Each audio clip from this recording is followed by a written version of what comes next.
pagi, selamat datang kembali pada materi kelas 12 Sejarah Wajib, di mana materi kali ini kita akan membahas tentang politik bebas aktif pada masa Soekarno atau masa Orde Lama. Untuk lebih jelasnya tentang materi kali ini, kalian dapat saksikan di video YouTube berikut. Silakan menonton. Sila politik luar negeri Indonesia adalah Pancasila. Sebab nilai yang terkandung dalam Pancasila merupakan pedoman dan pijakan dalam melaksanakan politik luar negeri Indonesia. Muhammad Hatta mengatakan bahwa Pancasila merupakan salah satu faktor objektif yang mempengaruhi politik luar negeri Indonesia karena kedudukan Pancasila sebagai falsafah negara mengikat seluruh bangsa Indonesia. Dasar politik luar negeri Indonesia kembali dipertegas oleh Muhammad Hatta dalam buku karyanya berjudul Dasar-Dasar Politik Luar Negeri Indonesia. Secara garis besar, tujuan politik luar negeri Indonesia dapat dirumuskan sebagai berikut. Yang pertama, mempertahankan kemerdekaan bangsa dan menjaga keselamatan negara. Yang kedua, memperoleh barang-barang dari luar untuk memperbesar kemakmuran rakyat, jika barang-barang itu tidak atau belum dapat dihasilkan sendiri. Tiga, meningkatkan perdamaian nasional karena hanya dalam keadaan damai Indonesia dapat melaksanakan pembangunan. 5. Meningkatkan persaudaraan segala bangsa sebagai cita-cita yang tersimpul dalam Pancasila, dasar dan falsafah bangsa Indonesia. Landasan konstitusional yang berkaitan dengan konstitusi negara Indonesia yaitu Undang-Undang Dasar 1945. Dalam pembukaan UUD 1945 alinea pertama, landasan konstitusional pelaksanaan politik luar negeri Indonesia secara jelas dipaparkan bahwa sesungguhnya kemerdekaan itu ialah hak segala bangsa, dan oleh sebab itu maka penjajahan di atas dunia harus dihapuskan karena tidak sesuai dengan peri kemanusiaan dan peri keadilan. Dengan kata lain, politik luar negeri Indonesia menentang segala bentuk penjajahan di dunia.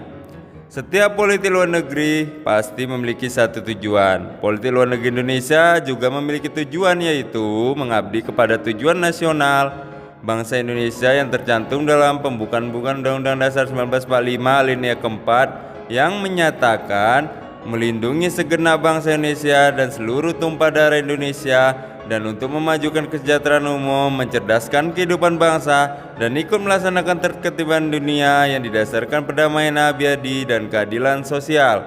Dengan dasar tersebut, pemerintah Indonesia memainkan perannya dalam tatanan dunia internasional. Sikap politik luar negeri Indonesia mulai tampak sejak pertengahan 1950-an. Kondisi perang dingin mulai berpindah ke wilayah Asia Tenggara, khususnya wilayah Indochina. Indonesia mampu mengambil sikap politik yang tegas dan menyatukan negara-negara di kawasan Asia Tenggara untuk mengatasi konflik yang memanas di wilayah Indochina. Landasan operasional politik luar negeri bebas aktif diperlukan agar prinsip bebas aktif dapat dioperasionalkan dalam politik luar negeri Indonesia. Oleh karena itu, landasan operasional politik luar negeri Indonesia senantiasa berubah sesuai kepentingan nasional. Sejak awal kemerdekaan hingga masa Orde Lama, landasan operasional pelaksanaan politik luar negeri bebas aktif sebagian besar dinyatakan melalui maklumat-maklumat dan pidato-pidato Presiden Soekarno. Berapa waktu setelah kemerdekaan, keluar maklumat politik pemerintah tanggal 1 November 1945 yang isinya: pertama, politik damai dan hidup berdampingan secara damai. Yang kedua, tidak campur tangan dalam urusan negara-negeri lain. 3. Politik bertetangga baik dan kerjasama dengan semua negara di bidang ekonomi, politik, dan lain-lain. 4. Selalu mengacu pada piagam PBB dalam melakukan hubungan dengan negara lain. Pada masa demokrasi terpimpin, terjadi perubahan dalam landasan operasional pelaksanaan politik luar negeri bebas aktif. Landasan politik luar tersebut bebas aktif terdapat dalam alinea pertama Undang-Undang Dasar 1945 pasal 11 dan pasal 13 ayat 1 dan 2, dan amanat Presiden yang berjudul Penemuan Kembali Revolusi Kita tanggal 17 Agustus 1959 atau yang lebih dikenal dengan Manifesto Politik Republik Indonesia. Amanat tersebut memuat tujuan jangka pendek dan jangka panjang. Jangka pendek yaitu melanjutkan perjuangan anti imperialisme ditambah dengan mempertahankan kepribadian Indonesia di tengah-tengah tarikan ke kanan yaitu blok barat dan ke kiri yaitu blok timur. Adapun tujuan jangka panjang yaitu melenyapkan imperialisme dan mencapai dasar-dasar bagi perdamaian dunia yang kekal dan abadi. Adanya kedua tujuan tersebut tidak lepas dari sejarah bangsa Indonesia yang pernah mengalami penjajahan. Walau Indonesia sudah merdeka, perjuangan untuk melenyapkan imperialisme belum berakhir sebab masih ada negara-negara yang dianggap imperialis dan kolonialis. Indonesia juga berusaha menghindari keberpihakan pada dua blok yang bersengketa sehingga masuk menjadi anggota gerakan non-blok. Dengan kata lain, politik luar negeri Indonesia bukan politik yang terkesan cuci tangan, tidak sekedar defensif tetapi juga aktif dan berprinsip serta berkepribadian. Pada masa Orde Baru, landasan operasional politik luar negeri Indonesia semakin dipertegas melalui beberapa peraturan formal.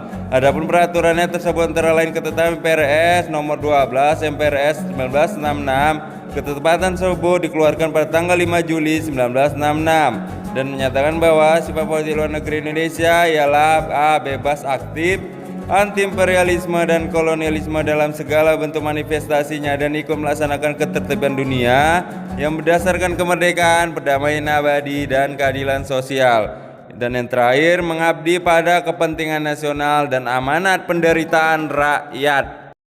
Ya, itulah tadi mengenai materi politik bebas aktif pada masa Soekarno atau Orde Lama. Jadi pada masa tersebut Presiden Soekarno memerintahkan atau membuat kebijakan terhadap bangsa Indonesia untuk melakukan politik yang mencakup semua bangsa atau tidak memilih bangsa tertentu. Jadi beliau menganjurkan kepada Indonesia untuk melakukan kegiatan bernegaranya yaitu bebas melakukan hubungan kemana saja. Jadi untuk lebih jelasnya mengenai materi politik bebas aktif dan juga tanya jawab yang dapat kalian lakukan bisa kita laksanakan di Discord. Demikian materinya, semoga di minggu ini kalian tetap semangat darinya, semangat olahraga dan kedepannya juga tetap semangat belajarnya. Semoga pandemi hari ini dan seterusnya tetap selesai. Itulah materinya. Semangat pagi.